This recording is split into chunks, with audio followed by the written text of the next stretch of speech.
Lalabasin na ang kalokohan. Huwag nyo nang pipigilan pa ang toyo-yo'y lalabasin lamang.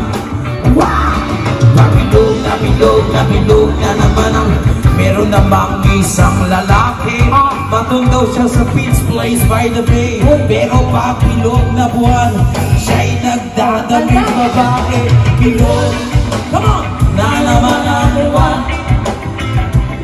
ilabasin na ang kalokohan. Huwag nyo na pipigilan pa. Sige na ang toyo nyo'y lalabasin lamang. Wow! Mabilog na naman ang buwan. Ito na yung kanta ko.